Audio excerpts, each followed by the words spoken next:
যারা বিশৃঙ্খলা সৃষ্টি করে দেশকে অস্থিতিশীল করতে চায় তাদের থেকে সতর্ক থাকার আহ্বান জানিয়েছেন প্রধানমন্ত্রী তারেক রহমান। দিনাজপুরের কাহারুলে দেশের ৫৪ জেলায় খাল খনন কর্মসূচির উদ্বোধন অনুষ্ঠানে তিনি এ কথা বলেন। বিএনপির রাজনীতি দেশ গড়ার রাজনীতি বলেও মন্তব্য করেন প্রধানমন্ত্রী। খাল খননের মাধ্যমে দেশ গড়ার কর্মসূচি শুরু হলো বলেও জানান তারেক রহমান। হাসান মাহমুদের রিপোর্ট। গ্রামীণ জনপদের বুক চিরে বয়ে চলা শান্ত সর্পিল জলাধারগুলো যেন প্রাণ হারিয়েছে।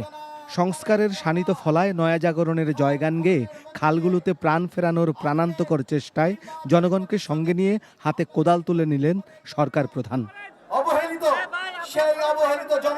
পিতার দেখানো পথে এক পুত্রের দুর্দমনীয় পথ চলা।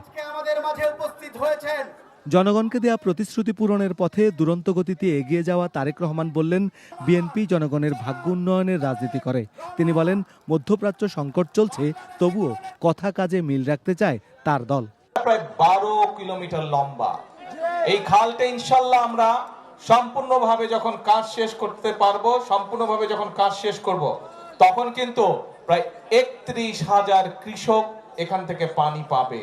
৩.৫ লক্ষ মানুষ এই খালের পানির সুবিধা পাবে। এই খালের পানি বিভিন্ন ভাবে তারা ব্যবহার করতে পারবে। এই এলাকার কৃষক ভাইরা, এই এলাকার কৃষানি বোনেরা, তারা যে ফসল উৎপাদন করবে, এখন যেই ফসল উৎপাদন হচ্ছে তার থেকে প্রায় ৬০,০০০ মেট্রিক টন বেশি ইনশাল্লাহ ফসল উৎপাদিত হবে। তারেক রহমান বললেন, বিভিন্ন কথা বলে যারা বিভ্রান্ত করতে চায় জনগণকে, তাদের থেকে সতর্ক থাকতে হবে। ইনশাল্লাহ আপনারাই গড়ে তুলতে পারবেন আগামীর ভবিষ্যৎ বাংলাদেশ। শুধু আমাদেরকে পরিকল্পনা করতে হবে এবং আমাদেরকে সতর্ক সজাগ থাকতে হবে যে বিভিন্ন রকম কথাবার্তা বলে কারা দেশে বিশৃঙ্খলা তৈরি করতে চায় তাদের বিরুদ্ধে আমাদেরকে সজাগ থাকতে হবে। পারবেন? কে পারবেন? খেয়াল রাখতে হবে। অনেকে আছে মিষ্টি মিষ্টি কথা বলে কিন্তু বিভ্রান্ত করতে চায়, কিন্তু আমাদের রাজনীতি হচ্ছে কৃষকের উপকার করা।